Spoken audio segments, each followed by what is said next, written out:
Assalamualaikum warahmatullahi wabarakatuh. Selamat pagi dan salam sejahtera bagi kita semua.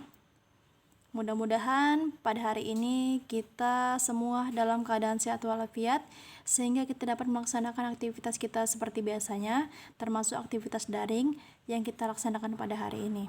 Baiklah, materi kita pada hari ini adalah mengenai jasa dan peranan tokoh pejuang dalam memproklamasikan kemerdekaan Indonesia. Jadi pada hari ini kalian dituntut untuk bisa menghargai peranan tokoh pejuang dan masyarakat dalam mempersiapkan dan mempertahankan kemerdekaan Indonesia. Baik saja, langsung saja kita ya nak. Nah, mari kita mengenal jasa dan peran tokoh pejuang. Yang gambar pertama mungkin kalian sudah sangat lama mengetahuinya ya. Ini siapa? Insinyur Soekarno. Tapi ketika ibu tanya yang ini, belum tentu kalian bisa menjawabnya. Ini siapa, kemudian ini siapa, ini siapa, dan ini siapa. Maka pada hari ini kita wajib mengetahui sebatas mana peranan tokoh pejuang dalam memproklamasikan kemerdekaan Indonesia. Baik, yang pertama ada Insinyur Soekarno. Nah, beliau merupakan pahlawan proklamator dengan sapaan akrabnya Bung Karno. Beliau dilahirkan pada tanggal 6 Juni 1901 di Blitar, Jawa Timur. Beliau mulai aktif berjuang pada masa pergerakan nasional dengan memimpin Partai Nasional Indonesia atau PNI. Pada masa pendudukan Jepang, beliau menjadi salah seorang pemimpin organisasi Putra atau Pusat Tenaga Rakyat. Di dalam keanggotaan BPPKI, beliau menjadi Ketua Panitia 9. Selanjutnya menjadi Ketua PPKI atau Panitia Persiapan Kemerdekaan Indonesia sebagai pengganti BPPKI. Jadi menurut rekam jejaknya itu, beliau memang seorang pemimpin gitu. Ini dapat dibuktikan dari beberapa organisasi yang diikutinya, dia selalu menjadi pemimpinnya. Maka tidak heran dalam menggaungkan kemerdekaan Indonesia, beliaulah proklamatornya, beliaulah yang membacakan proklamasi kemerdekaan Indonesia. Yang kedua ada Dr. Andes Muhammad Hatta. Nah, tidak asing juga ya, beliau merupakan pahlawan proklamator. Panggilan akrabnya adalah Bung Hatta. Dilahirkan di Sumatera Barat pada tanggal 12 Agustus 1902. Beliau berjuang sejak zaman pergerakan nasional, dimulai di negeri Belanda. Beliau mendirikan organisasi Perhimpunan Indonesia. Pada masa kependudukan Jepang, beliau dikenal dengan julukan Dwi Tunggal bersama Bung Karno. Beliau aktif dalam mempersiapkan kemerdekaan Indonesia, menghadiri rapat PPKI di Rumah Laksamana Maeda, dan mendampingi Bung Karno dalam pembacaan proklamasi kemerdekaan Indonesia pada tanggal 17 Agustus 1945. Yang ketiga ada Mr. Ahmad Subarjo. Beliau merupakan golongan tua pada saat menjelang proklamasi kemerdekaan Indonesia. Ia dilahirkan tanggal 23 Maret 1897 di Karawang, Jawa Barat. Ia aktif dalam memperjuangkan pergerakan nasional, termasuk anggota PPKI, serta terlibat dalam perumusan rancangan Undang-Undang Dasar. Yang ketiga, Laksamana Tadasi Maeda. Ya, namanya bukan nama wong Jawa, bukan nama orang Sumbar, bukan nama orang Papua, tapi namanya ini adalah seperti nama-nama orang Jepang. Ya, benar sekali bahwa beliau adalah seorang perwira Angkatan Laut Jepang dengan jabatan Wakil Komandan Angkatan Laut Jepang di Jakarta. Ia merupakan teman baik Mr. Ahmad Subarjo dan bersimpati terhadap perjuangan bangsa Indonesia. Untuk itu rumahnya dijadikan tempat pertemuan para pejuang Indonesia untuk merumuskan naskah proklamasi kemerdekaan pada tanggal 16 Agustus 1945.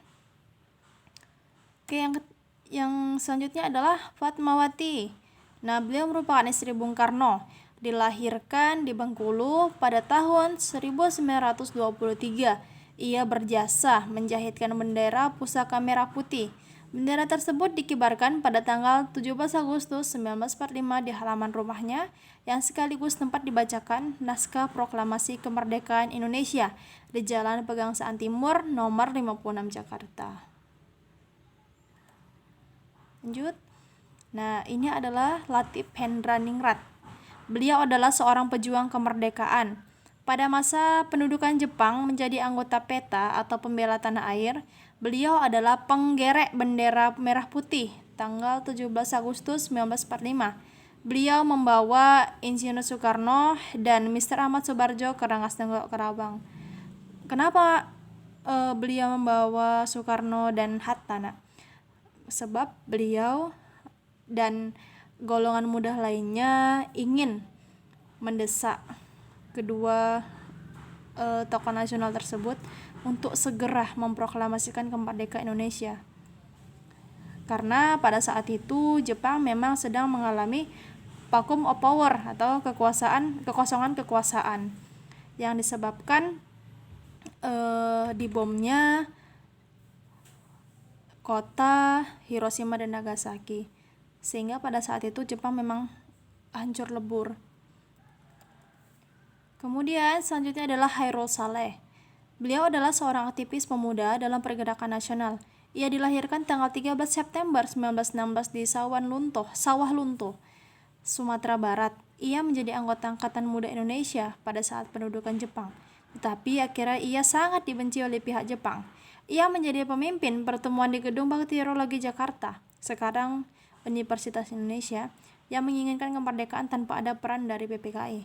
Menurutnya, PPKI merupakan bentukan Jepang. Nah, jadi ia adalah salah satu aktivis atau pejuang kemerdekaan yang ia ingin merdeka gitu. Ia ingin memerdekakan Indonesia, namun tidak dengan jalan PPKI sebab dia merasa PPKI itu bentukan Jepang dan tidak mungkin saja Jepang ingin memerdekakan Indonesia.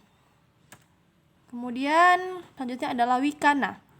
Nah, beliau aktif dalam organisasi kepemudahan pada masa Jepang. Ia dilahirkan tanggal 13 September 1916 di Sumedang, Jawa Barat. Ia merupakan wakil dari golongan muda yang menghadap Insinyur Soekarno bersama Darwis untuk menyampaikan hasil rapat pada para pemuda Indonesia di Gedung Bakteriologi. Ia juga ikut mengusulkan agar proklamasi diadakan di Jakarta. Kemudian Soekarni ini dilahirkan tanggal 14 Juli 1916 di Blitar, Jawa Timur. Ia aktif sebagai anggota organisasi Pemuda Angkatan Baru Indonesia dan Gerakan Rakyat Baru yang bertujuan Indonesia Merdeka. Selama pendudukan Jepang, ia bekerja di kantor berita Dumai, Sandenbu, dan kantor pusat Seinindan. Ia juga mengusulkan agar naskah proklamasi ditandatangani oleh Insinyur Soekarno dan Dr. Andes Muhammad Hatta sebagai wakil bangsa Indonesia. Oke. Kemudian yang terakhir ini adalah soalnya. Yang pertama, sebutkan bahwa pahlawan proklamator Indonesia. Yang kedua, siapakah yang menjahit bendera pusaka merah putih yang telah dikibarkan pada tanggal 17 Agustus 1945? Yang ketiga, apa peran Wikana dalam hubungannya dengan proklamasi kemerdekaan Indonesia? Yang keempat, jelaskan jasa dan peran Soekarno dalam proses proklamasi kemerdekaan Indonesia. Yang kelima, sebutkan tokoh perjuangan yang merupakan golongan tua. Apa peran mereka dalam proklamasi kemerdekaan Indonesia? Ibu rasa soal ini sangat mudah, namun jawabannya kalian tidak boleh searching. Jawabannya sesuai dengan wacana atau PowerPoint yang sudah Ibu sampaikan tadi, nak. Tidak usah bertele-tele jawabannya, namun jelas. Nah, sebelum kalian menjawab pertanyaan ini, kalian harus menulis